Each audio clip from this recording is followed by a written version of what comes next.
Era uno de los asesinos en serie más buscados del país. Tras su detención el 16 de enero de 1992, el Ecuador se sorprendía al ver a un joven de apenas 15 años, quien sin remordimiento confesó haber matado a 20 personas. Desde entonces sería conocido como el Niño del Terror. Has matado a 15 personas, ¿te arrepientes de eso? ¿Estás consciente de eso? Sí, estoy consciente. ¿Pero por qué lo hiciste? Porque muchos taxistas son abusivos de muchas maneras y me han ofendido de mi persona. ¿Cómo? Y no solamente. Cuéntanos. ¿Cómo te han ofendido? Son abusivos en una parte porque uno a veces se les coge de golpe de 8, 9, 10 de la noche. Una carrera que es a mi casa, al Canal 4. Una carrera que vale temprano 1.500, me han cobrado 2.500, 3.000 sucres en la noche. Pero ahora Juan Fernando Hermosa no es el protagonista de esta historia. Su madre, Amada Suárez, fue asesinada en el operativo policial de su captura. La Fiscalía General del Estado abrió un proceso en contra de 13 personas, entre ellas el comandante general de la policía de 1992, el jefe y miembros del Grupo de Intervención y Rescate y comisarios de policía de la época, todos vinculados en un supuesto delito de grave violación a los derechos humanos, ejecución extrajudicial. La Fiscalía, como parte del Estado, tiene que investigar a otras partes del Estado. Esto, primera vez en la historia del Ecuador que realmente se está dando.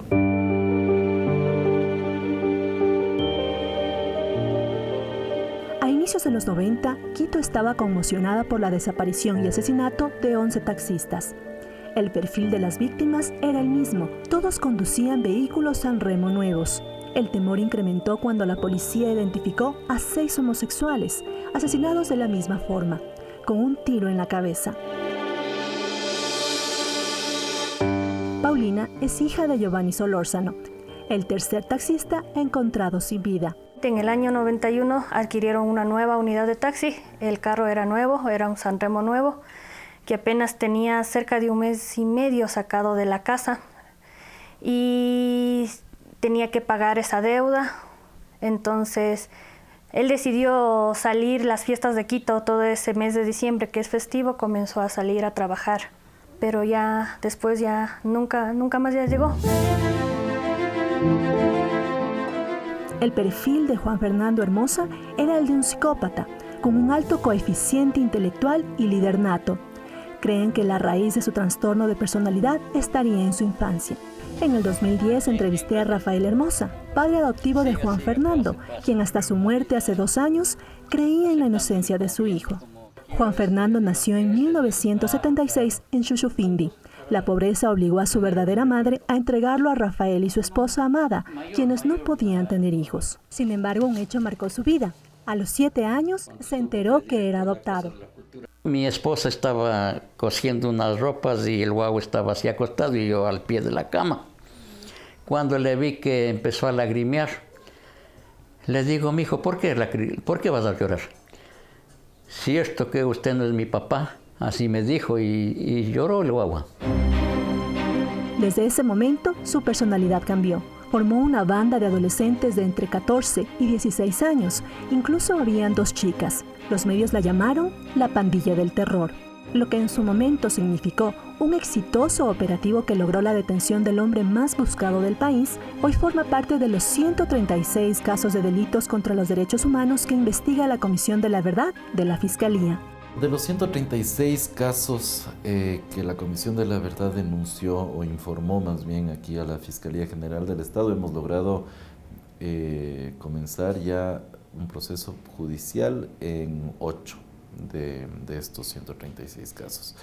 En estos 8 frecuentemente lo que vemos más bien es torturas, en algunos casos de ejecución extrajudicial, en otros casos desaparición forzada, en otros casos violencia sexual. Y esos robos no iban a... Uno de los 13 vinculados en la posible ejecución extrajudicial de Amada Suárez, madre adoptiva de Juan Fernando Hermosa, es el general retirado Juan Ruales. Fue jefe del Grupo de Intervención y Rescate, quienes junto a la Oficina de Investigación del Delito de la Policía tenían la misión de capturar a Hermosa.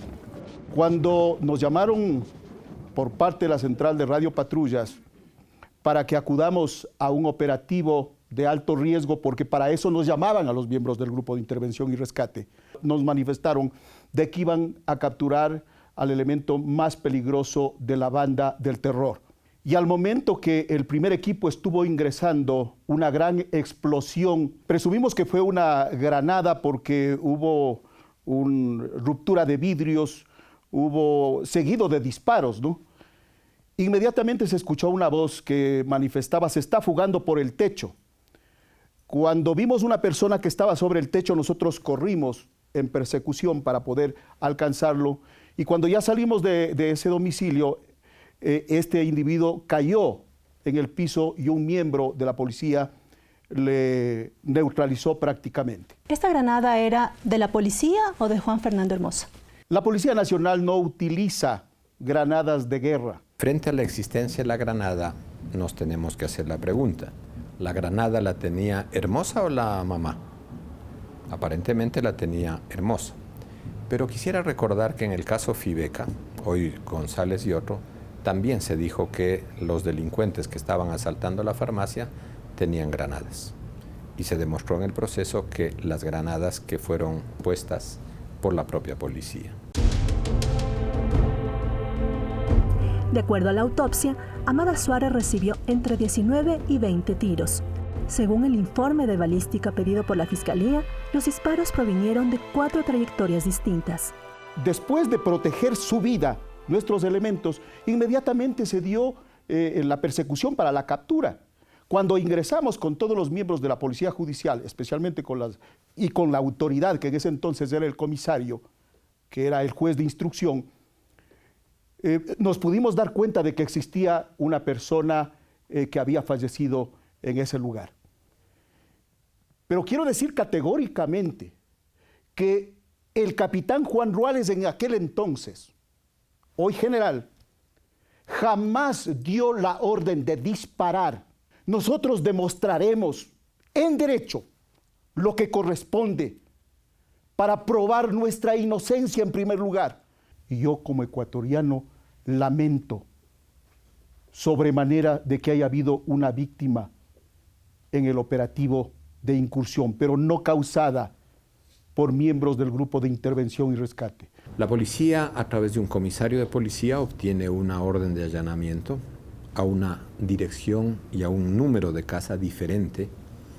Sin embargo, allanan a un lugar donde no estaban autorizados, ingresan y en una de las habitaciones había un cuerpo que correspondía a la madre de Hermosa, de una mujer que tenía un problema auditivo de sordera, que tenía una deficiencia física de artritis degenerativa y por lo tanto no podía moverse fácilmente, y a esa mujer le dan 19 impactos de bala sin tener justificación alguna para que eso haya ocurrido.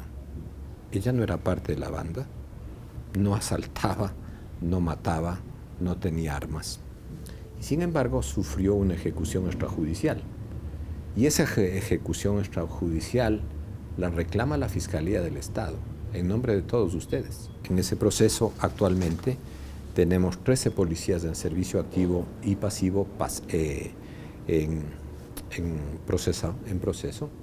Hemos presentado ya los cargos por ejecución extrajudicial, tipo penal que está consagrado en la legislación internacional desde que Ecuador se dictó su constitución de 1978, en donde en esa constitución se dijo que el país se sometía y acogía a su legislación interna todos los protocolos y tratados internacionales sobre esta materia.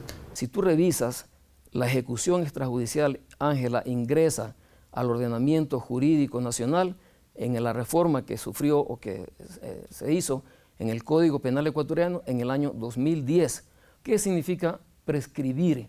Significa que un acto humano, pasado cierto tiempo, ya no puede ser investigado. Esto no quiere decir que tenemos que usar las normas legales para exculpar, para quitarle responsabilidad a agentes del Estado que pudieron haber cometido delitos en el año 92, pero sí significa que tenemos que respetar la seguridad jurídica. La ejecución extrajudicial es la muerte producida de manera deliberada, directa o por instigación, a una persona por parte de agentes públicos. en el caso específico rompe inclusive toda regla de lógica, porque si hubieran ido a matar a alguien, no habría sido a la mamá, pues habría sido a la persona a la que estaban persiguiendo, que sale totalmente sana y es capturado al momento de fugar. Y yo le digo que hable la verdad, así nos cueste la vida, como le costó la vida a mi esposa, que le echaron ese porrazo de balazos en el cuarto de ella, enferma y sorda también que era. No se ha investigado la policía.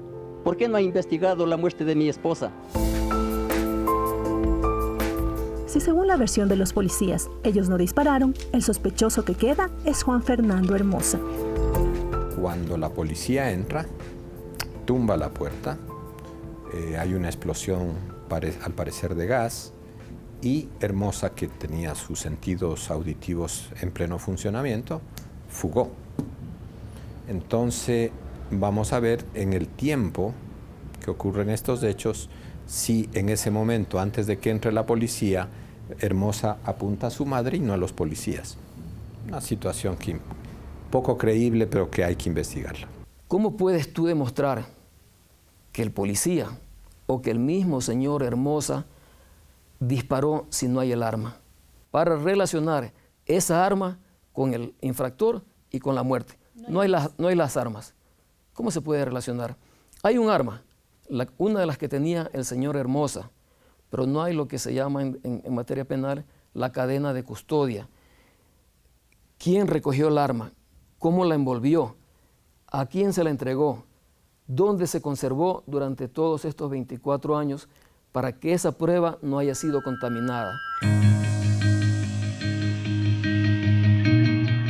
A pesar de que hubo condecoraciones y felicitaciones para algunos miembros de la policía por la captura de Juan Fernando Hermosa, de acuerdo a la Fiscalía, no existió investigación alguna sobre la muerte de Amada Suárez, tampoco un informe de la incursión policial. Y en lugar de reconstruir la escena del crimen, tomaron el cadáver, el comisario autorizó que se lo llevaron a la morgue, los casquillos y las balas que estaban aquí no las recogieron y en definitiva movieron la escena del crimen. El 11 de enero de 1996, luego de 4 años de sentencia por la muerte de 11 taxistas, 6 homosexuales, un policía y 2 fugas de prisión, el niño del terror quedó libre. Junto a su padre se refugiaron en el oriente. Sin embargo, un mes después fue encontrado muerto con signos de tortura. La muerte de Juan Fernando Hermosa cerró uno de los capítulos más tenebrosos de la historia del país. Sin embargo, el capítulo de Amada Suárez apenas empieza a escribirse, a pesar de que no hay una víctima a quien reparar ni un familiar que exija justicia. Esta señora, ¿quién era? No hay a quien reparar. ¿Por qué se está desempolvando un caso de tan poca importancia? Irónicamente estoy hablando, ¿no? Pero esto es lo que dicen en las redes sociales. Una persona pobre, discapacitada, que el hijo es delincuente y que posteriormente también fue asesinado. Nadie clama justicia por él. Entonces, ¿qué? ¿Permitimos este tipo de ejecuciones extrajudiciales? ¿Dejamos nomás que porque es una persona invisibilizada por la sociedad, la justicia también la tiene que invisibilizar? Insisto, el Estado está obligado a investigar estos casos.